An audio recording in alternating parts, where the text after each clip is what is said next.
So there's 2 more just coming in. So lads, like I said, thank you for coming along. We've invited Rory Scott along today just to give us his perspective on performance analysis. I've known Rory for about 4 or 5 years now. We work together at the IFA, and Rory has a coaching background with Castle Juniors in Bangor, and just recently has started work with the Rangers Soccer School here, doing some performance analysis with them. Rory is from a hockey background as well as a football background, so he's got a bit of cross sport in the interviews and experience there as well. What he is going to do is he's going to go through the presentation first off, and then we're going to have the question answers at the end. And then once we pop this stuff up on Facebook, we'll put the links, if anyone's interested, to some of the blog articles that Rory has written performance analysis on. If you're aware of the Total Football Analysis magazine, Rory is an author for their sister site, Football Bloody Hell. Football Bloody Hell, isn't that right, Rory? That's one. Yeah. Mm-hmm. So he's done a lot of research and a lot of analysis recently on the Scottish Premier League, as well as Stephen Robinson, and currently doing one on Tommy Wright, which is going to publish pretty soon. So apart from that, like I say, keep your mics muted if we can. Any questions, pop them through in the chat, and then the question answer session at the end, James and I'll try and bring you into the session as much as we can. Rory, over to you. Cheers, Gary. Morning, lads. I just wanted to start off thanking Gary for inviting me on, having me on. It's been extremely boring during this period, so I'm just excited to get started, to actually engage with coaches and chat about something I'm quite passionate in. So with that said, the context, Gary's given me a wee bit of context there for you guys. I've been in this sort of working with performance analysis for 4 years now. I don't regard myself as an expert by any means, so please don't take what I'm saying as gospel. There's still a lot of debate around this topic, but I just wanted to share a bit of insight with yourselves and hopefully get a bit back from you guys and learn myself. So what we're really going to talk about is how performance analysis can be used at all levels.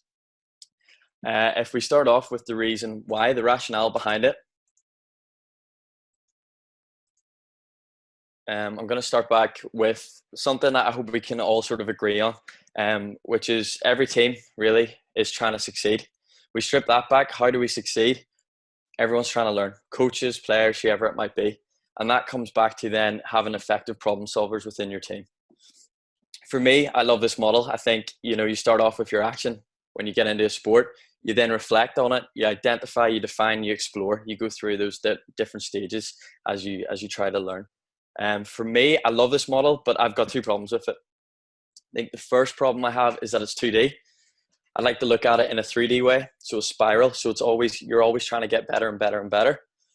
The other problem with that, though, is that looking back and identifying is subjective, and that's for me where performance analysis can come in and can help that. If you think about, if you're a player, you're getting different perspectives from your coaches, from your parents, from your mates, whoever it might be. What's to say that this information is accurate? If you've got video, at least it's completely objective. It is how it is. And then we can actually reflect with legitimate information to then make that intervention. What I want you to ask yourself, 3 areas I think performance analysis can best impact teams is your awareness, be it a player, be it a coach on the sideline. If you think of our game model, whenever we're watching a game, it involves the transition to attack, transition to defense, out of possession, in possession. Are you able, as a coach on the side, to watch every 11, well, your 11, but also how the opposition reacts? There's 22 players. Are you aware enough to see how they all react during these transitions of the game? Are you able to communicate effectively with your players? Are you aware of how you're speaking? Have you got a language that they understand? And then are you able to actually recall every action of the 90 minutes? The statistics kind of support what I'm saying there. If you can see 30% match recall by international football coaches is a considerably low number. Now, a lot of clubs, in a few situations, you might have more than one coach. If you're in that situation, that's great. You can definitely recall a lot more. Note taking as well. Brendan Rodgers is a big advocate of that. He'll sit at the sideline and he'll take notes. But even still, 45% match recall isn't great. And that's what really the research is telling us, is performance analysis can create an accurate observation and recall tool, which is key for improving future performance. And that's really due to the accurate feedback that it can give. So with that being said, we're just going to go into the process, how we're going to use it. And for me, what I've sort of picked out is it's how you actually go about implementing it. What you do obviously matters, and we'll talk a wee bit about that. But every context, every club is going to have a different set of variables, and it's up to you as a coach really to map this all out in your head, on paper, whatever it might be, before you actually bring in performance analysis to your club. A lot of coaches will follow the coaching model of plan, do, and review. That's great because, again, it's cyclical. Again, you're constantly reviewing, you're going back, you're being self-reflective, you're being aware, and you're seeing how you can improve. Analysis jumps in just after that. So you have your performance, you watch it, and then you'll go and you'll analyze again. That'll inform your training sessions, that'll inform your interventions with your players, the feedback, and then you go again. Depending on your context, your resources. I mean, you see Jurgen Klopp at halftime sprinting down the tunnel. You know, he's going straight into the changing room there. His analysts have a bunch of clips that they think will help him out. He'll go in, pick a couple, and then he'll show them to his players. And that's during the performance as well. So there are other means of sliding in analysis. But something that's key, and we'll probably again speak about in a wee bit later, is that analysis is best used to expand your contact time with players, not to take it away. At the end of the day, the most important thing is that these players have a ball at their foot at all times, you know. So moving forward, we're going to look a wee bit more in depth into that model. If we start off, we'll go straight into the very, very core center of this, where you can see analysis in the middle and how it will then influence performance. That then, from that, you'll analyze your performance, you'll inform your training, and again, it's that cyclical motion of constantly planning, doing, and reviewing. With that being said, you've got to think about the external factors. And if we move out and we branch out, okay, how are we going to, portray this information across to our players? The 4 areas here are key to having success. And that, I would start off with your targeted outcome. Whenever you're bringing in performance analysis, what is it that you're actually trying to show them? What is it that you're trying to do? We spoke about, are you raising awareness, communication, or is it just a memory thing? Is it just something that you want to have a wide range of information so you can track progress? If you are going to track your performance, you want to set your KPIs, your key performance indicators out, you've got to make sure that that adheres to your philosophy. At the end of the day, we're all different. We all have our different styles. What are the key performance indicators to your philosophy, to your style? What can you go and track in a game that you'll then say to the players, this is how we want to play, this is our style, and this is what we can increase. So for me, that's a key starting point, your targeted outcome. Then you have to go and think about how you're going to present this information. Positives, constructive, negatives. What are you going to choose? Are you going to do it a 1v1? And is it going to be a group session? All these little things into your presentation. Is it going to be engaging? Think then your session design with that information. How can you design your training around it? Perhaps will it influence your training? And then again, how you go and actually deliver that, as we said, sort of groups, 1v1. Are you going to have it online that they can access it 24/7? Again, we'll talk about that a wee bit more. With all that being said, that kind of applies to every team. Then we have to think externally in third person. What's the level of your athletes? Are they young? If they're going to be younger, is there any point going in too much, giving them a lot of tactical information? Is it better to look at technique? Is it better to just highlight goals? And then you've got to think, as we sort of talked about there, coaching and delivery philosophy, how it works with your philosophy. You hear a lot of stories about analysis joining teams and they're almost put on the outside because there's that sense of fear. And coaches are worried that these are the guys that are going to come in and eventually get me sacked because they're going to prove that statistically we're, for use of a better word, rubbish. So can we get that relationship between the analyst and the coach cohesive and working towards the philosophy, bringing out the best? And again, then you have to consider the social environment. So a lot of players, straight away, you put a camera in their face, they're going to be anxious, they're going to be nervous. It's about breaking down those barriers, communicating with the players, forming a level of trust, and really getting them on side. Just going over then again what the research is saying. The current research is saying that it can be used as a motivational tool. If you think about watching your highlights, your goals and stuff, it is going to motivate you. you can bring out the positive behaviours. So with the work I do at Rangers, they're really, really keen to work on the transition to attack and transition to defend. We would look for that, a relentlessness is what we call it, and you're looking for those sharp sprints to close the opposition down.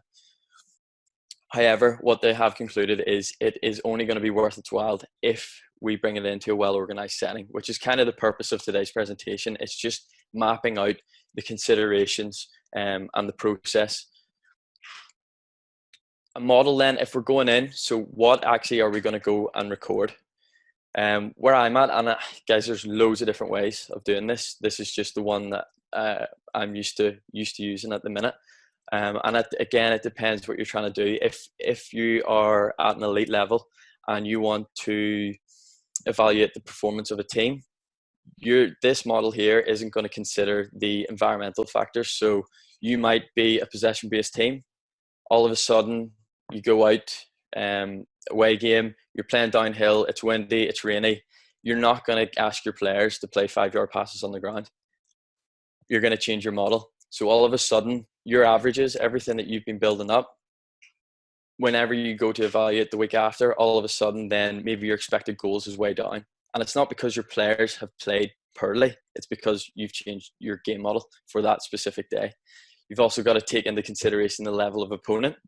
If you're going down that identifying, evaluating your team's performance. Whereas where I'm at with Rangers, this model here is very much an individual-based tracking system, evaluating system. So at the top, we'll have our performance. We'll break it down into our technical, physical, and tactical approaches. From that, then, we're going to try to find the measurables within each of those 3 sectors. So for us, we've monitored work rate. What does that look like? GPS, we can see how much they travel. Again, we try to build a bit of context around this. We think about, okay, if we're the team that's not controlling the game, we're going to have to move a wee bit less. Well, actually, we'll move more because we're working off the ball. So we'll drop deep and we'll get bodies behind. Movement efficiency. So for me, that is a really good one for our press. So we will use a statistic called passes allowed per defensive action. So that will basically take into consideration when we make a defensive action, how many passes we allow them to have before we make a defensive action. Defensive actions would include tackles, fouls, interceptions, or field challenges. You move forward then into your skill efficiency. That would be tracking passes. That would be, again, then looking at the short passes, the long passes, the progressive passes. We look to see, are they getting their shots off? Are they on target? All of those give us good indicators whether or not our skill efficiency on the day is of good standard. The last one for me in the tactical side of things, we would look at decision making, game involvement. So that would be us, we would split it into phases of play. So playing out from the back, playing through your midfield, and then attacking final third entries. What sort of shapes, what sort of patterns are we creating? And we would just be able to go back, reflect on that, and then bring it to the players. And that's a really good way of interacting with them as well, because it's problem solving. You're showing them, okay, this is what we tried. What could we have done? And then what should we have done? So for me, this is a great wee model of looking at yourselves. If you're in that development stage, this can cover, I'm sure you guys will come up with loads of different other means of measuring different each of these areas, but for me this is a really good one of just working with an individual and helping them develop. So we're aware a wee bit of the framework and we're aware of why performance analysis is good. We're going to jump into the considerations. This is a model I sort of created last year, and you've got your dashed lines because each one of these little areas will influence ultimately how successful performance analysis is within your environment. If we start off with performance analysis, things you need to be considering is what type you're going to use. You've got video based, you've got GPS, and you've got statistical. Again, that depends on the resources you have at the club. Depends on your player's age, and it depends on your philosophy. What's really at the end of the day going to bring out your philosophy and identify that? What do you feel more comfortable relating across to your players? Who manages the data? If you're in a fortunate position. You might be able to do it in-house. You might be able to get an analyst. He'll come and he'll tie games, record games. But there are situations, there are other sources which you can go to. Companies, I think VO are a popular one at the minute. But there's plenty of companies out there to outsource. What equipment do you need? At times, a lot of people just think a camera and a computer is grand. A lot of places in Northern Ireland, you're going to struggle to get a vantage point. And at the end of the day, if you've just got a camera that is head height on the pitch, you're going to struggle to see across. You're going to struggle to see the far side. You're going to struggle for quality. And your players aren't going to get that tactical awareness that comes with performance analysis if you can get a tripod that can see the full pitch. SD cards are really important. Again, I started off doing the small-sided games, and most SD cards will let you record up to 35 minutes. That's no good for senior games, as I found out quite quickly. So you're going to need to make sure you get in and around those sort of 2 GB memory SD cards. Then moving on into your laptop, once you get all this video, you're going to need a video converter because these files take up about 3 GB into your computer. So you've got to think about that sort of information, where you're going to get that from. As we sort of talked about, the environment's really, really important. Northern Ireland weather is rubbish, so you're thinking, what are you going to do when it's raining? If you've got a tripod and it goes way up in the air, what happens whenever it's windy? All these situations, you're going to have to think of an outcome before, so on the day you're prepared for it. Software is key. One of the barriers to entry is because of the expensive software. A lot of the teams in the Premier League will be using that sports code, but that's not applicable for many grassroots teams over here. It's not a necessity as such. You can just stick it onto your computer and then crop your images down and work around it that way. But a really, a sort of fair price one is an Sport, and that allow you to present all the information, to gather it, and to actually sort of record a 15-20 minute piece that you can then go and share to your players. Once you've got that information, you've recorded it all, you're bringing it into the presentation, you're going to do a team talk with your players. You've got to think about the teaching style. Are you going to create an athlete-driven environment, or is it going to be a coach-led? Obviously, again, this will depend on you as a coach. And then you've also got that autocratic and democratic. Is it better to tell your players whenever it's a situation that has gone wrong and you want to get your opinion across on it? Or are you better opening up that 3-way of communication where you as a coach are talking to your players, you're asking your players questions, they're giving answers back to you, but then also you're letting them do peer-to-peer work where they can go and problem solve for themselves. How is the data being translated to the groups? We're all going to have our different opinions, again, constructive, positive, negative. For me, if it is anything sort of constructive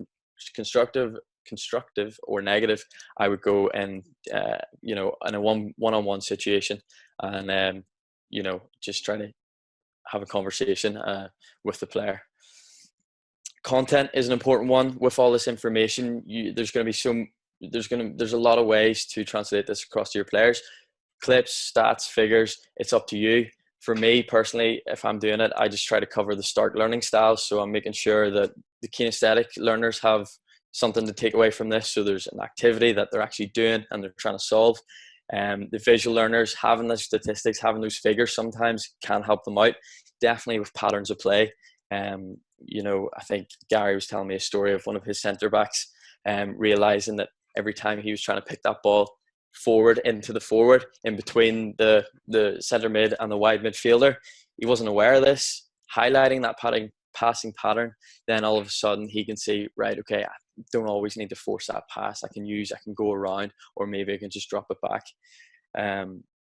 Accessibility is important with the software I mentioned before. You can, with some of the software, that's the advantage of it, they actually create a sort of hub where you can share all these videos online. So again, that goes back to adding to the contact time rather than taking away contact time. If you're in a fortunate position where you can ask your players to come in 30 minutes before a training session, then there you go, there's your answer. But if you're not going to be able to do that, some of those software, if you look into it, they'll allow you to actually share these clips online in a safe, protected manner where you can show these clips to the players that you want it to be shown to. Age, ability, time and duration of classes, all again important considerations. In my opinion, you shouldn't be doing anything for longer than 20 minutes. And these guys are footballers. The majority of them are going to be kinesthetic learners. They want to be outside. They want to be playing with the ball. So it's very important that we keep it short, concise. Again, just an overview then of the classroom tips, just what I've been saying about the contact time. Put yourself in the player's shoes there. Are you going to be fearful? If you feel like, there is that, I always say communication, being honest and transparent with the players, showing them, letting them know that this isn't going to be, a tool that we're going to highlight where you've done poorly. Instead, it's going to be a way of, raising that motivation and restoring some confidence within the side. We go into ourselves as coaches then, implementing performance analysis. Is where we've got to start breaking it down. Okay, what do we want to achieve? That targeted outcome. What do we want our players to gain from it? What are we going to be recording? For me, whenever I went across and worked with the club NI, it was really, really good to add with the strength and conditioning coach there. We were able to analyze the form of the players. So he was able to get something from it as well, not just the coaches. Clarify your identity. How do you want to play? What's your style? What does that look like? And then define it with KPIs. Those are your key performance indicators.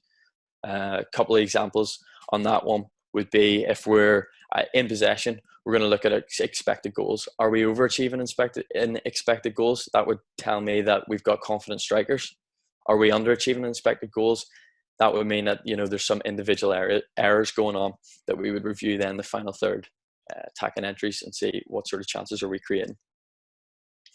Again, then build a framework. Try to contextualize your environment, what's going on, and how do you see it fitting in. All well and good. You come up with the idea, you bring it to the club, and they say, well, how much is it going to cost us and what are we going to get from it?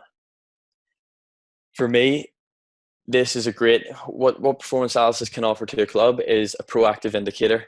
It shows that you're going above and beyond to get the most out of your players, out of your coaches. It creates a source of evidence and history. We talked about feedback and how important feedback is. If it's subjective, is the player going to get better? If it's objective, at least it's a matter of fact. This is what happened, and it allows you as a coach to make a better informed decision. Another area I've seen it used was with Bobby Burns and his transfer to Hearts. I know Glenavon are keen in their performance analysis, and this, if you've got this, the clips, the footage of the player, you can send that across the teams. They can get a better feel for what the player is going to offer, and it allows them to make a more informed decision on a player rather than take a less riskier route and recruit a local player. It's also something that's good for social media. You can put it up online, interact with your whoever it might be, if it's parents, if it's supporters, and then your player safety at the end of the day. We've got to keep an eye out for the players. We might not see how events unfold on a day. There's a red card, whatever it might be. It gives the club a better, an accurate standpoint to make a decision from and how they go and react. The last thing then is the football environment and culture. In football, we're slightly behind in our performance analysis in comparison to the likes of rugby and comparison to GAA. We've got to understand that as a coach, it's not necessarily a bad thing to give up a bit of power and to give that to the analysis. They are trying to help you out. They're going to try to lift your philosophy. I think financially, there's an issue with it. At the end of the day, hopefully I've explained to you guys that you can get away with performance analysis relatively cheaply as long as you have a camera and a tripod, everything else, and a laptop. Then from that, you'll be able to build up enough because you can stick those videos on the PowerPoint and get your point across. Have you got the facilities to do so? That's a tactical advantage point that you really, really want. It's quite essential. It is quite time consuming. So if you're by yourself, you might struggle with this. And then there's also that fear element, which can be broken down with communication. That's really sort of all I've intended to cover, is really how we go about implementing it. You could go on about another presentation about what we actually do, but I think hopefully that's covered a bit, and I'm open to some questions. Thank you, Rory. A really insightful 25 minutes or so there. A lot of the stuff that you're talking about, I suppose, as you said, it's about the process and how clubs can then go about and putting those processes into their environments. We have a few questions just from the floor. I'll start off just with a question from Gary Wilkinson. Gary, you unmute your mic there and you can ask away. Technical, there we go. Yeah, there we go. Yep. Rory, how are you? Hi, Gary. It's quite interesting to listen to all that, because I've just handed in a dissertation in research and implementing analysis in semi-professional football. Mm-hmm. So for me, I've been doing it at Loughgall first team for a while there, for a year. My question would be, we looked at the GPS side of it. Mm-hmm. We use the video analysis regularly, but the GPS side of it, we have contact time of 3 hours a week training and then a match. Do you think there's any benefit of getting information and data from a GPS side of it when you're only sort of collecting 4 or 5 hours of data a week? Mm-hmm. It's a lot of data as well. It's a lot. That GPS takes hours to really to process. Again, it depends how you're using it. For me, what are we highlighting with the GPS? Yeah. You know, what are we bringing out, and is it going to, you know, at the end of the day, I always think the running statistic for me is a good way of showing that the players are working hard, but it also, where are you getting your averages? What's it actually showing? Yeah. Do you know what I mean? That's what I'm saying. It's going to take a lot of weeks and a lot of time to sort of get enough data to start comparing, isn't it? Your resources would be better spent somewhere else. That's why I was just asking, do you think it's beneficial?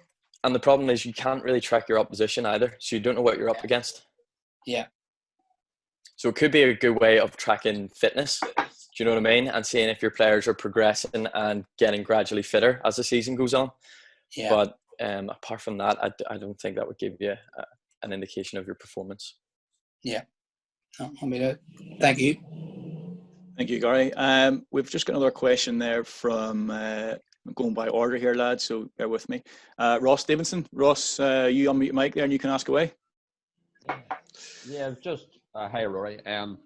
Just, you've obviously said about, you know, relatively cheap. As a youth football club, obviously at Lisburn Youth, money isn't something that is well distributed in terms of the idea. We'd love to get it in, but basically the question is, how cheap can you do it? You know, a camera, a tripod, and then most people have a laptop. You know, is it? And obviously it's hard for you to give us a rough number, but you know, how cheap can you do it realistically? Realistically, it's in and around, with a 15-foot tripod as well, you're looking in around 250 pounds. Now, there's ways and means of facilitating that, but I mean, if you think about the longevity you're going to get from that, it's an investment. Yeah. I know that is quite steep at the start, but that's something you could use right the way throughout your club. But a good camera, one of those cameras is around 150, and then about 100 quid for a tripod. Okay, well that's actually, you know, we had talked about it at the start of the season about this for next year, something that we wanted to bring in, and would you get away with, if you small steps, maybe get a couple of tripods and then you maybe get one camera to start off with? See them tripods, can you stick your phone attached to them, or does it have to be an actual camera? I would imagine there is an adapter for a phone. The one I use, you can, it screws on. My camera just screws onto the top of it. It's perfect for that. In regards to a phone, I would imagine there is, but I'm not aware of one. It's just because I've seen a good friend of mine, Chris Binks, he does the Ballyclare analysis. I work with him, and I've seen him doing the tripod, then he attaches his phone to it, and I'd spoken to him before about it, about what he thinks about it, and he said that it's a really good way to go down if you're doing it sort of as a personal thing. But from a club point of view, that's something that's actually cheaper than I thought, so definitely I'll be taking that back to the guys at the club, and hopefully we can get that. And I know from a youth perspective as well, like, you might only have one coach or whatever, but parents are often really keen to help out, and that's a great thing to use. I would always sort of ask the parents, or they would volunteer, can you record the games for me? So there's an option there if your hands are full. Great stuff. Thanks very much, Rory. I think it also comes back, as you said earlier on, into what you want to record and what you want to get out of it. When I was at Coleraine the first time, we had an 05 group, so we just bought a wee cheap GoPro from Amazon. It was like 50 odd quid, and we bought a lighting stand. You know the big umbrellas they use for photography. Mm-hmm. We bought one of those pretty much and just took the umbrella off it and popped the GoPro on top of that, and we just kept it focused on one area of the pitch so that we could look at specific players. So again, it's just using the equipment, I think, to get benefit of what it is you're actually looking to do.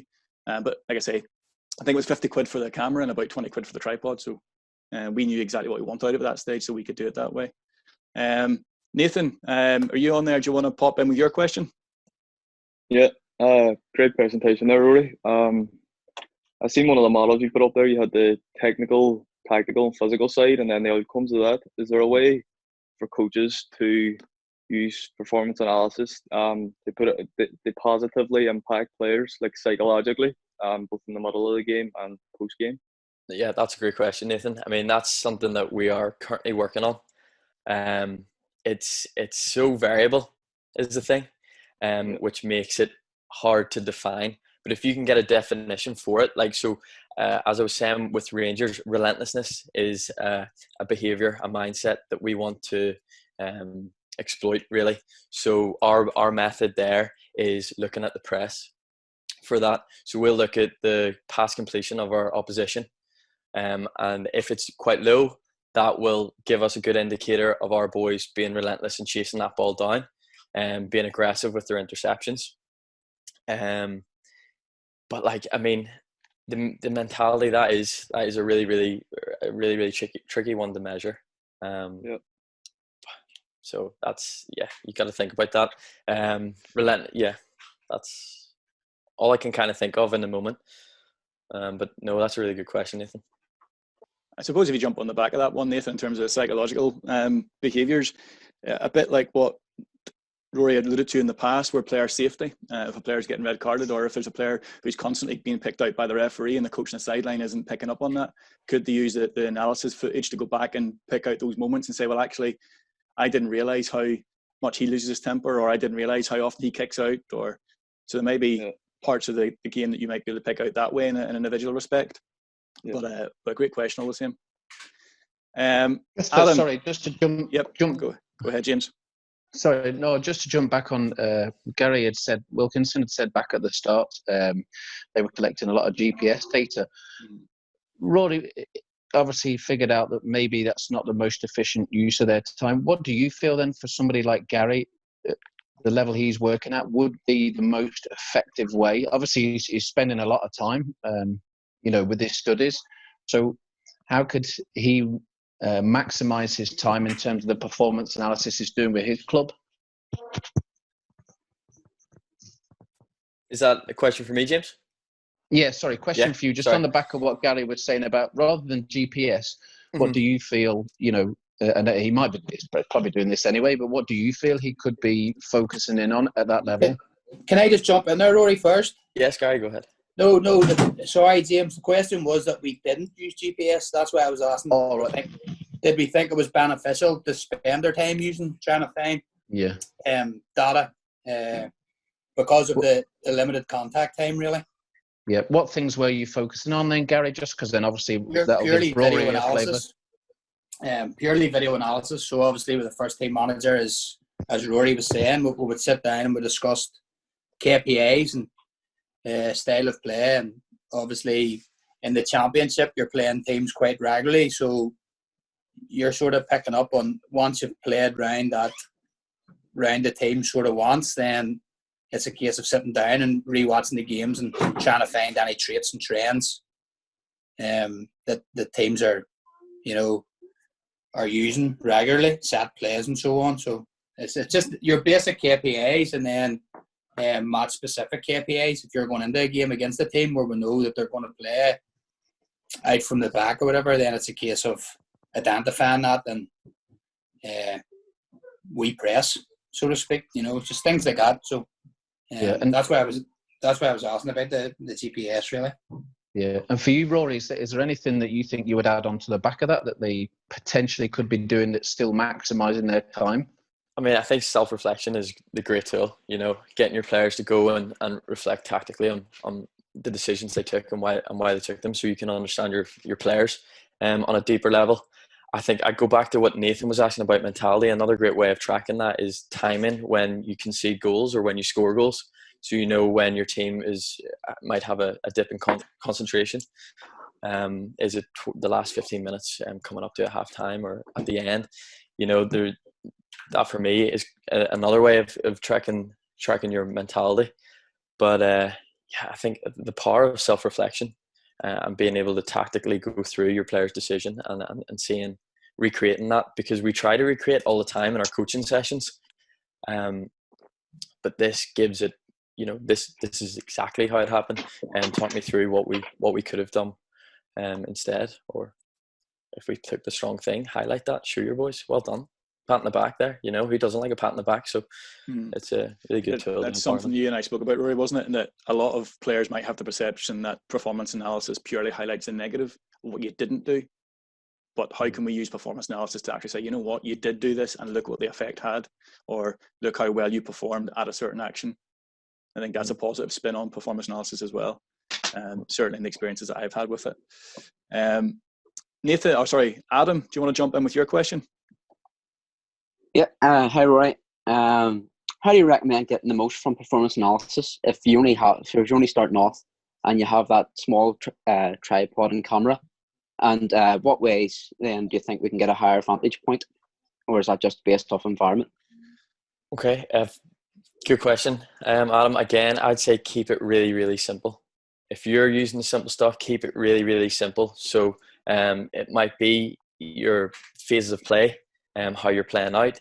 It might be something as simple as shots on target. But make sure, I would always start off with the basics. So are we playing out? Something that you can really recreate and show them. This is our shape.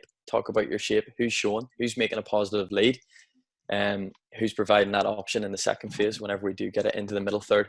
Really, really simple stuff like that to start off with. I think in terms of the vantage point, it's still a problem. If you don't have that tripod, it's gonna be hard for you. At times you might just have to grin and bear it and get it from the sort of level with you. But the more eyes, at the end of the day, the more eyes you have on your game, the better it is for everybody, because you're still going to get that information and you're still going to have that higher percentage of recall that you wouldn't have if you just didn't bring it with you or use it on the day. So don't be put off by that vantage point, in my opinion. Is there any tripods you recommend then? The taller ones, is there any? There's none I can think. Where to find them? So if you, let me see. Just trying to think. The one I'm using, a telescopic one at the minute, and if you were to type that into Google, you would see you'd get a list. But anything around sort of, if you type in that 15 to 21 foot tripods, that's gonna, that's gonna do a good job. Thank you. Just want to pick up on the point you made there, Rory, about having the eyes on the pitch, and the more eyes you have, the better the quality of the less variability, I suppose, in many ways it will be in the data you collect. Gary Fowler's got a question that leads kind of very nicely onto that. Gary, do you want to jump in with your question? Morning, everybody. Sorry, the video's not on today. Oh, you're grand. Just to follow up on what Gary said there, Rory, given that data and stats can always be manipulated to show whatever you want to show. So in your experience, what's a good balance between the objectivity of performance analysis and the subjectivity of coach or coach's observations? I think you as a coach need to know all the objective stats, but what the players need to know would be what you want them to know, if that makes sense. So that would be the subjective, to get the most, to encourage them to continue doing what they're doing. As long as you, as the coach, as the analysis, you have the objectivity and you can see it all and you're aware of it all, that'll inform your training. So there could be a negative objective stat, for instance, and you would inform that, then you would make a training session based on that. But it wouldn't be something, in my opinion, that I would bring to the players and highlight, because that could, it's just that negativity again. It's like there's nothing there. You could get that across in your coaching session with your words, and the players would probably understand that. but there's no need to bring that into a meeting where you could be getting a lot more from showing positives and our strengths, and this is what we need to keep on doing. Look at this. Look how good this is. Can we keep that up? Building their confidence. That's great. Thank you. Thank you for your question there, Gary. Let me just see who's next on the list. Justy Shepherd, are you still on there? Yeah. You want to jump in with your question? All right, guys. All right, good presentation, Rory. Thank you. I was just going to ask in around the VO camera. We have one at the club, but before I get on to that, Rory, just one other wee question was when you talked about trying to set targets in terms of, say, for example, trying to work out what the target might be for shots on target. Mm-hmm. Is that something you would only gauge what your targets would be after recording and watching the team first and working out sort of how many shots they're getting and then setting them targets, or is there any sort of benchmarks you would work off from a starting point? And obviously things will change in terms of who they're playing and who opposition is going to be, but it was just a wee bit of info around that. Okay, so are you, let me see. I think in that regard, you can go in and freehand it and work with your players. That's a good way to get that sort of athlete-driven environment where you go and you have the clips, but you ask them, right, what information would you guys like from that game? And you could pull things out from that, because you would have all the clips there and you could go over with your players, and that would kind of give them a wee bit of responsibility and they would feel involved. But personally, that's good. Yeah, it's all well and good, but you might also want to have just to think about your philosophy and what you would want. So the shots on target, for instance, are you looking for a specific place to get your shots off from? You can locate that as well. So are we attacking down the right, the left? And you'd be noting that. Is that kind of what you're asking, Justin? It was more just saying where your starting point was. So would it be going in terms of, like, basically our target, we've got the video camera, but we've only really used it so far probably for promoting the club, sort of putting wee highlights out there, run a wee goal of the season, just highlights from different matches and just sort of clip the goals, few wee attacks and put it out there. But now looking into it, I've seen that there's a lot more to it. You can do player profiles and different things, and anything I do will be en masse over the club. So I'll be trying to put out the coaches over the individual teams, and it's trying to give them a starting point. But it was more just, did you look at we'll probably basically use it to start off with, probably look at things like performance analysis and shape and different things, team shape and things like that. But I just heard you mentioning that for the ones that are starting off at the basic level, that you might start off with something like shots on target, and that's what sort of triggered the question there, was in terms of if you were starting with something like that, would it be so you're saying more like where you would shoot from and what your focus is in terms of how you're playing. Mm-hmm. That kind of answers the question, to be fair. I didn't know whether you were sort of saying whether there was a set number in terms of how many shots you were going to get and how you'd improve that and different things. Or... Right, okay, yeah, I feel what you mean. So we're looking at like a reference point, really. Where do you get your reference point from? Yeah, absolutely. I think your best, those statistics, build them up, not necessarily bring them straight away to your group, because you yourself don't really know, as you're saying there, you don't know what it means. Sure. Yet with that team. So I think, as you said, you're looking at, your shape is something you can go straight away with. Okay, have a look at how we set up, build up from, defend from the front, maybe how we play out from the back. But also, I think a really powerful one at that level is what you want to keep a track of is how many times you're winning possession and how many times you're losing possession. That way, then you can go and straight away find those little clips in the transitions of your players. What are we thinking? How are we reacting to transitions? Yeah, sure. Just on the back of that point, just the conversation I had with Rory there during the week, and Rory mentioned it during his presentation, where at the 20s, we noticed that our centre backs were not connecting through the thirds as much as they possibly could do when their gaps and opportunities were there to do so. So we just basically used passing maps to try and figure out what direction the passes were being played, to try and then build up almost like a map of where every single pass went, so that we could present it to the players and say, listen, every pass you played is on this piece of paper. Look at the direction. And then we use the video clips aside of that to say, well, here's the pass you've played, here's the direction it went in, but look where it could have went to instead. So that was our reference point, was just from an observational point of view. Why are we not connecting our centre backs to our midfield as often as we should do when we've got the ability in both sets of players to do it.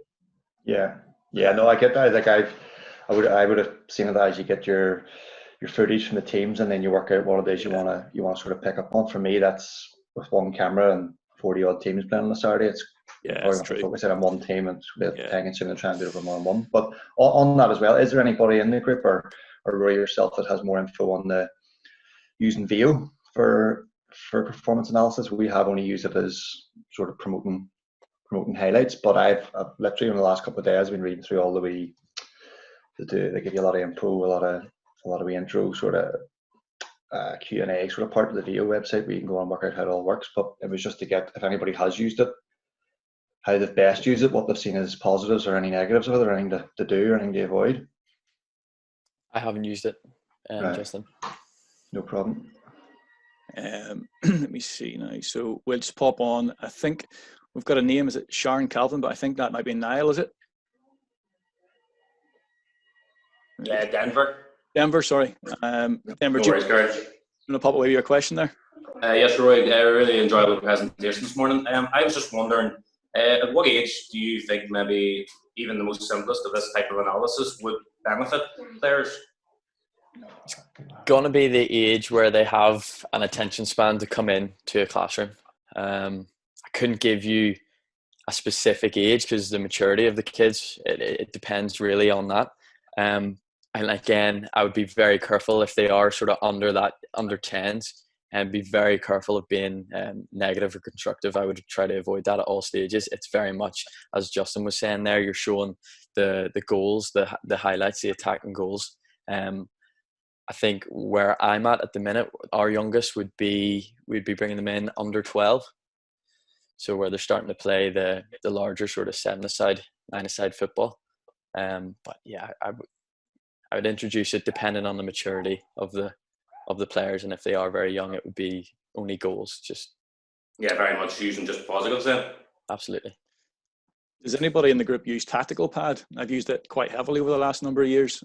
So rather than going to the players and having them sit in front of you just speaking for a good 15 minutes, Tactical Pad is animated so that you can show the phase of play or the movements the players made in a video format, so that even though you don't have the video footage, you can still use Tactical Pad as a way of engaging them visually during your presentations, which I've used that with our 18s and our 20s. And then when I was with Justy at Hillsborough, we used it with the 07s quite a bit as well. So that was quite varied over the ages in which you can use it. And the thing with Tactical Pad is you can go into as much detail as you want, or as little detail as you need. It's completely. What was the cost around that, Gary?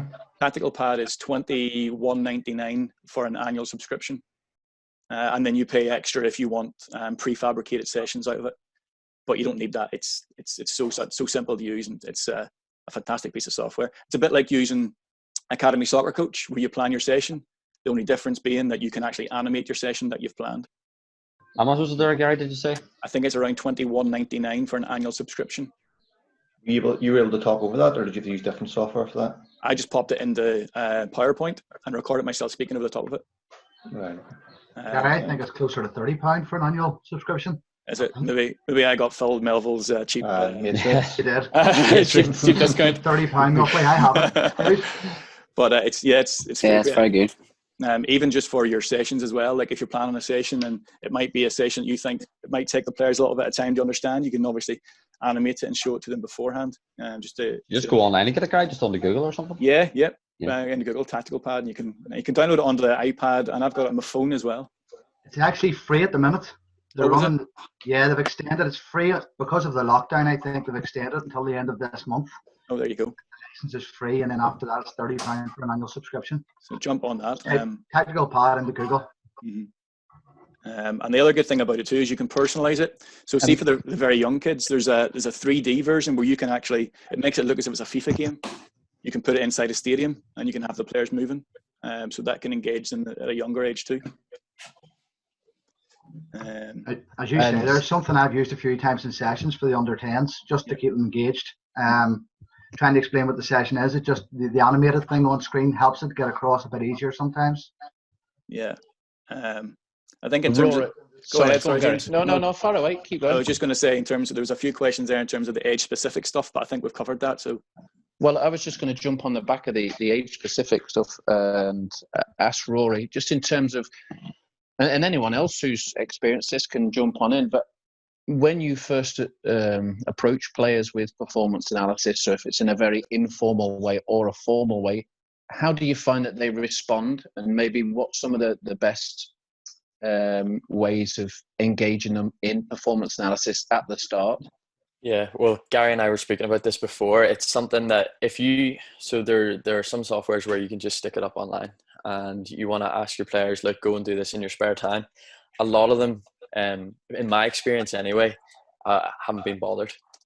That's simply what it comes down to. So it is then getting them in a room and getting them to engage first and foremost. And I think once they start to buy into it, then you can start to put that trust that they will go out of their way and they'll take a wee bit more responsibility for their learning.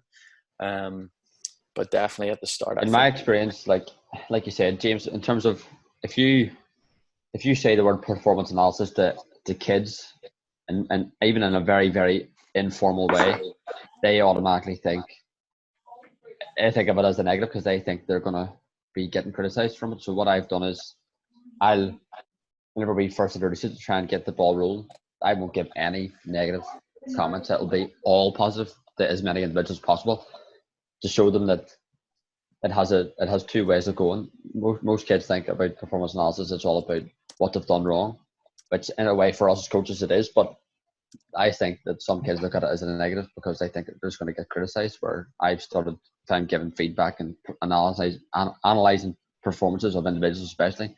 I keep it all positive first to try and get them to think, right, okay, this isn't too bad, and then you drop maybe one in here and there of a wee bit of a bit of feedback or a bit of criticism that they can work on, constructive, obviously. Perfect. So we've got James. Sorry, to jump in there in terms of just before you jump in. Have you seen Darren's question about player led? Because I know you're going to speak about player led.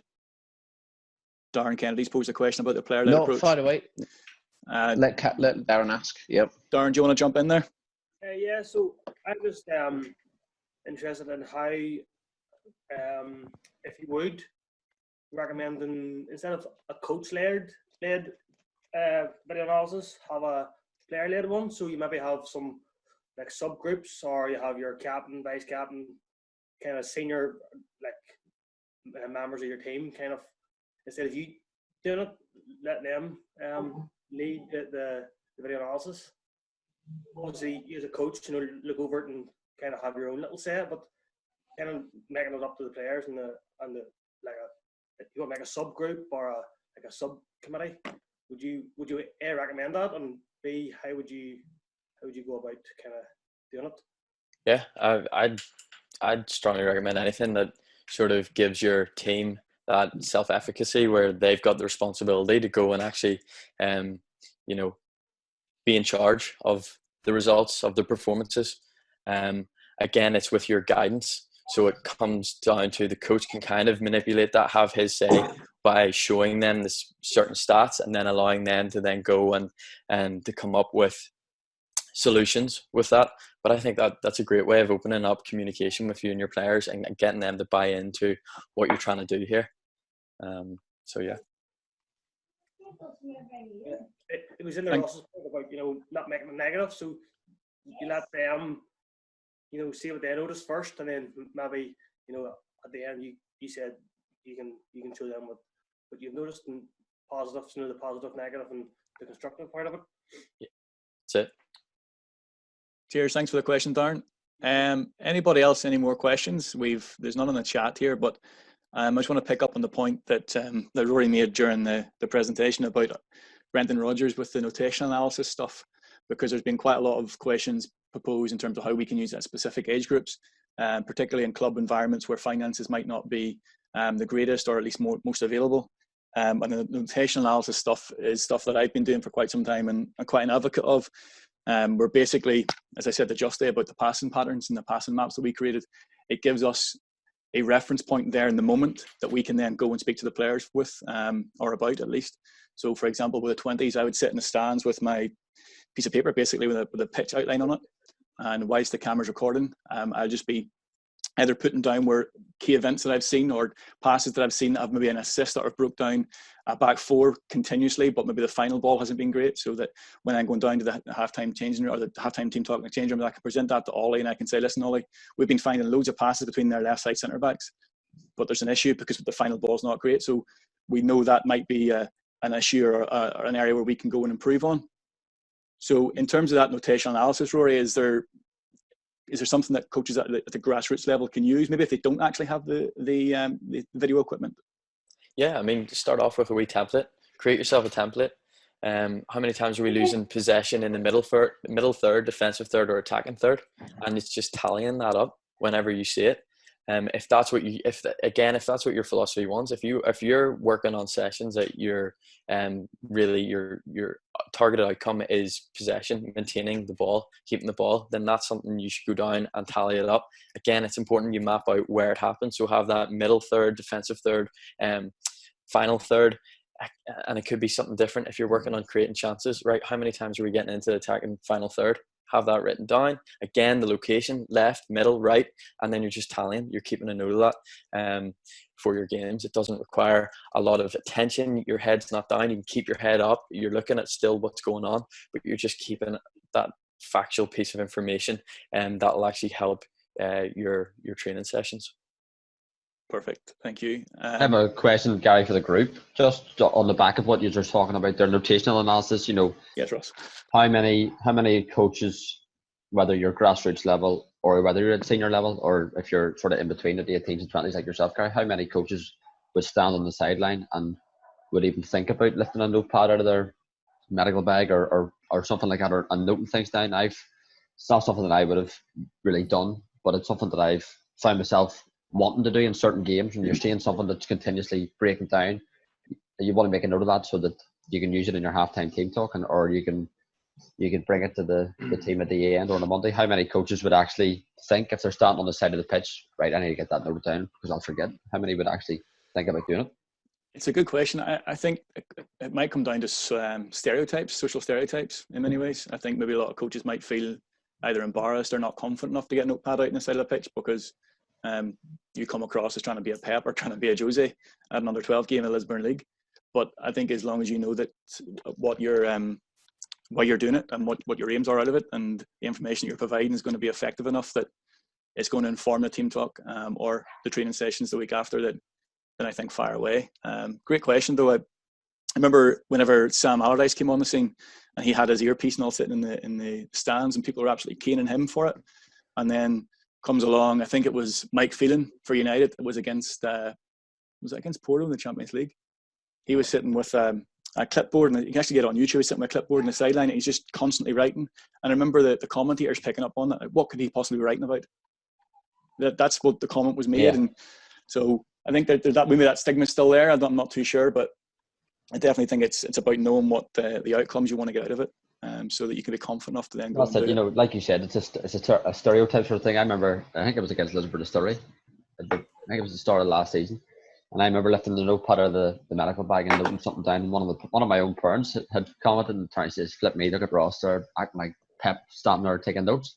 And I started laughing. I says, "See, whenever you're rambling on, and especially because I was on my own that day, and I says to the party, see, looking after 16 kids, see, by the time I get through the halftime team talk, I forgot what I was meant to write down, so I wrote it down, and they all started laughing. And they said to me at the end of the game, let's have a look at that notepad. I actually took pictures of what I wrote down and sent it into the WhatsApp and let the parents see and let the kids see exactly what was being noted down. I wasn't just writing down, right, he's shite, he's not doing what he's told. It was letting them see what I'm thinking. Yeah, do you know what I mean? Notational things, something along those lines. James, do you want to? Oh, sorry, go ahead. No, go on. Just say, to jump on the back of that, I'm going to put Simon Nix on the spot here because I know from working alongside him this year that Simon would do that. So maybe Simon can give us a bit of a flavour of how he uses the notepad. Yeah, Ross, I would tend to use it. Probably only in the last couple of years I've used it, to be honest. It's something before I would have probably been a bit dismissive of, being honest, and that whole thing of, I don't really need it. But probably in the last 2 seasons, I've started using it both club level and then with James with the 18s. Probably more a point of view of maybe I'd probably use it to look at 2 or 3 things. It wouldn't be any more than that, possibly, because then you're info overload to your players. So I would use it between the start of the game in preparation for what you're saying at half time. And I would probably use it for 2 or 3 things max. And that could be individually, if they've a danger man and how we're going to cope with that. That could be tactically something where I think we could be getting a little bit of joy. Say there's a mismatch down one of the sides of the pitch. I might put a note down for that. It's not necessarily loads and loads and loads of stuff. It might be 1 or 2 lines. That's it. And it would be 3 max. So I did it just because you're coming in a little bit more prepared, and certainly working with the Northern Ireland 18 schoolboys, you're working with lads who are obviously playing at a good level, and it makes you think a little bit more about your content that you can deliver at half time. I think that was probably what I started doing. It made me a little bit more conscious of what I'm going to say at half time. And if you've got written down 2 or 3 things, it just gives you a little bit of confidence and a little bit of backup over things you're saying. It's probably also getting over the thing that you were saying. I think it was Gary was saying about when Sam Allardyce had the earpiece and people were sort of questioning him and wondering who the hell he thought he was. Probably getting over yourself and thinking it's okay to stand in the change room at half time with your notepad and go over a couple of points. It's okay. It's not a big deal, and the players get used to that, and they it's not a big deal to them either. And then I've probably incorporated that at club level as well. I've started using that as well. Just bringing my pad out in the dugout and then scribbling a couple of things down as you see it. So it's probably something that I've certainly used in the last couple of years. Yeah, it's been useful. It just gives you a little bit of backup at half time. Just before we move on, I know James, you've got a question relating to coach analysis, but if coaches just ever thought or wanted to see what notation analysis looks like, I'll share my screen here and show you what I've done with the 20, so you can have a look at it and see. Hopefully you can see that. So this is the passing map that we created, and you can quite clearly see that to the left-hand side where the circle is, the majority of the play was based around left-sided centre-back. And look how many red arrows are going into midfield that were unsuccessful. So at some point we were trying to force play from the left-hand side, playing out from the back into midfield. We had to figure out why that was. And if you look at the far end of that, obviously there was very little final third entries. So it tells us that we were trying to force the play from the left-hand side through the middle of the park, and we weren't getting a lot of success. However, down the right-hand side, if we switch play quick enough, there was a lot more space and there's a lot more activity down that right side. So that informed us, and we were able to go and use that analysis then, spin it in a positive way to them and say, you know what, the stuff we worked on and switch the play is actually working. Here's the proof of it. We were able to work from there. So that's essentially just sitting watching. Obviously, there's a degree of variability in that. That's the important part to play. That's not 100% accurate, obviously.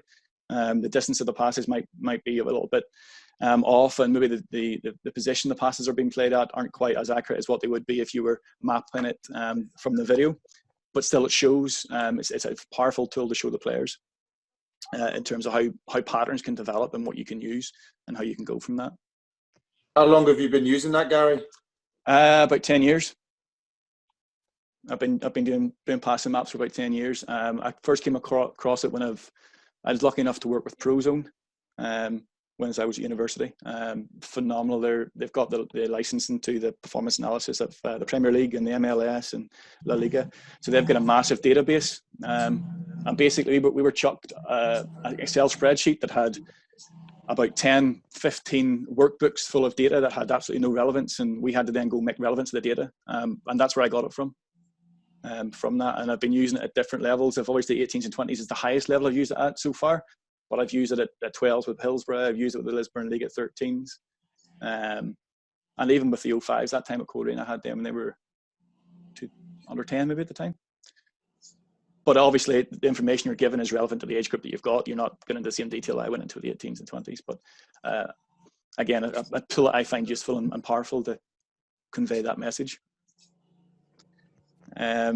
Anybody get any questions? Oh, yeah, sorry, James. I went off on one there. Sorry, James, I forgot about your question. You want to jump in there? Well, I suppose on the back of all of that then, Rory, for yourself, has there been many opportunities to actually analyse coaches, or have coaches come and ask you to analyse them to actually video, take a look at their behaviours or their actions during a game or anything along those lines? Yeah, personally, I think it's a great idea. I haven't had any coaches approach me individually, but I have used it for myself whenever I was coaching, because I thought it was a great way of understanding my language, what I was saying, and why I was saying certain things. And I mean, that really highlighted the amount of times I was just trying to fill space, and the amount of times I actually intervened with a productive point. Do you know what I mean? So I think there is positives to take away from it, but personally, I haven't had anyone approach me. And how did you set that up for yourself in terms of obviously being able to record and hear the verbals? Voice recording on my phone. Just stuck that on, put it in my pocket, and away I went. Do you remember Paul Curry that used to work with the Swansea Centres, James? He's an English guy. Yep. Yeah. He showed me. He was with the Seaport, or is it St Patrick in Belfast? Is that team St Patrick? Yeah, in St Belfast? Patrick. So he was with them, and he showed me a video of him. He just got a lapel mic off Amazon, popped it in his top of his phone, recorded himself, and then set up a camera, a wide lens camera in the corner, and he just waved to the camera when he started speaking, so that he could then sync that when he's looking back at it, so he knew he was going to start speaking. So that was a good way for him as a starting point for him. So again, if you've got that luxury, I think they actually had a CCTV camera they used that was on top of their pitch, so he was lucky enough that he could use that. I don't know, at Hillsborough they've got a CCTV camera over pitch 1, which I use quite a bit, which is quite handy. So if your club has those and you can access them, by all means, I think that you can get a lot of quality content out of them. I don't think I want to hear myself 2 or 3 days after a Saturday. What I've said, and having that on video as evidence probably wouldn't be a good idea. let it stay on the pitch at the Brambles in the middle of the Lisburn League, to be fair. So lads, unless there's anybody else who wants to jump in with any other questions or any closing remarks, Rory, you want to make, I think we'll end it there. Yeah, I'm happy. Sorry, guys. Thanks again, jump in there? Thanks again, James. All right, sorry, go ahead. Sorry. No, obviously, Gary, you touched it in the end there slightly about Hillsborough having the CCTV. Yep. And that's what got me thinking about training. Is there anyone that uses this analysis for training, or is it all just match day? That's a good question. Yeah, training, absolutely. You can see again which players are working hard in your training sessions. You can, again, as James sort of touched on there, look at yourself, your position as a coach. I think it's great. It can definitely be used there. Yeah, it gives you more relevance, I think, to the session you've planned, because you can have one idea of how the session's going when you're actually in the session, and it can look completely different when you look back in the video. Like I said, I was lucky enough to use a CCTV at Hillsborough, and we could watch back the sessions, and sometimes you look at your session plan going, that looks absolutely nothing like what they're doing. But yeah, I was in the session thinking it looked good. Gary, see your passing maps that you do, is that just from sitting watching the game and then you taking a note of where's going in and then you put it into the PowerPoint presentation? So I don't know if you've seen at the start of it, but I break them down in 15-minute periods. So that was the first 15 minutes. So yeah, that's what I would do. Sometimes I don't have to do the full game, because sometimes the problem that I've notified has corrected itself. So I won't. I'll go back down to the bench, or maybe Rory will send me back up to the stands to look at something completely different. But yeah, that would be during the game. But you can also do it if you've got the recording to set at home, and you can do it that way. I know performance sports we use from an individual clipping perspective, and performance sports is very good with that, because you can build up a player profile. And someone, I think might be you, Rory, earlier on, you were saying that you can send that information as a package, like a player passport almost, to a club who looks to sign a player. Here's all of their clips. So we would use that quite a bit. I might start using my parents a little bit more for stuff like this. They obviously stand and watch the game. I've had parents in the past that will record a game for you, or a certain area of the game. I was speaking to a Milk Cup manager who was telling me that a number of years back they got to the final, and his performance analysis was done on his phone, not his phone, but someone else's phone, watching their opposition play at set plays, and he recorded it on his phone, 30-second clip, fired it through in a WhatsApp to him, and he was able to go then and talk to players about what's going to happen the next day. So that's not exactly all singing, all dancing, cameras and tripods. That's just a camera on a phone, and he used that to great effect. That's lead standard there, guys. Sneaking in watching teams playing there to get them. It was an open park. Obviously, anybody could go watch. That's the excuse I. But sorry, can I just add? I think somebody put on, but is there anybody else that's used the video camera? Yes, just at Lockall we use it regular. mostly, obviously, it was bought for the 18s, 20s, and first team. But Denver, who was on there, he is taking the under 10s this year, I think it is. GDC, they're going from 7-a-side to 9-a-side. And I actually, he had a few friendlies there, and I done a few of his. And it was basically at that level, it was just for shape. Yeah. And again, somebody had mentioned it before with the VO can be a bit, it follows the ball. So in the likes of Denver's instance, we sort of placed the VO in one specific area. I know the interactive, you can go in the interactive part and you can sort of hold your, after you've recorded the game, you can hold it on like the back four or the attacking ones, but I haven't been the drawing on the screen or anything like that there yet, or doing any proper analysis. That's only in, I think March the drawing on the screen came into, but again, as Gary had said, at Luckall we use performance sports, so although the VO has those knock-on effects, it's better, I think, maybe to have a proper software. That's the sort of thing I started to look at, but I'm going to toy with it here for a week or so anyway. Again, like Rory said, just convert it into a smaller video clip and then put it on their performance sport, and it's a million times easier and so many more options. Right. Okay. So and what sort of packages are you talking about in Performa? I'm not really sure what the prices are, to be honest. We have the club. Well, actually, Ollie owns a license, so I couldn't tell you what it is. We have the Pro package, but I don't know what that costs. Is that the one guy that you can use then on the actual laptop as well, and it gives you you can send individual clips now? Yeah, it's cross-reference on tablets and phones and stuff. So basically, I just download the clips, make a clip from VO, and then put that over onto the Performa. No, you just download the full video onto Performa. And then use it and also But Justy as well, there's the option of making your own highlights on VO now as well. Do you know that? Yeah. That's actually that's handy. There's some of the software that Rory had spoken about. Rory and I spoke about NAC Sport, which I'd used a few years back. It's used to be free. Used to get a free basic version. I'm not too sure if you still get that. NAC Sport, Dublin-based company, where it's a very basic format where it gives you your tagging buttons. You can't tag live. You can only tag after the event. But it allows you to build up a performance profile of your team throughout the game, and you can color coordinate it, which is pretty handy. There's another one actually online. It's a free version. A lot of people, Longo Match. Longo Match is another free one you can get. But again, it's very basic in what you can use it on, but still it gives you an idea of what a performance analysis package looks like. I think the VO looks like it's adding bits as you go, sort of getting better every couple of months. You keep getting emails about this, about that, so it'll probably evolve too, but it was just seeing what was the best way to use it. Yeah, and we've got Connor Marlin on our interview yesterday, so he's a representative of VO. So well, it was him at Solus. I think he's got everybody caught up that way. So, but no, it's less as if anybody's got no more questions. Rory, do you want to give us a final summary, or want to end it there? I'm happy enough to end it there. Thanks, guys. Thanks for coming in and listening, guys. Yeah, really good.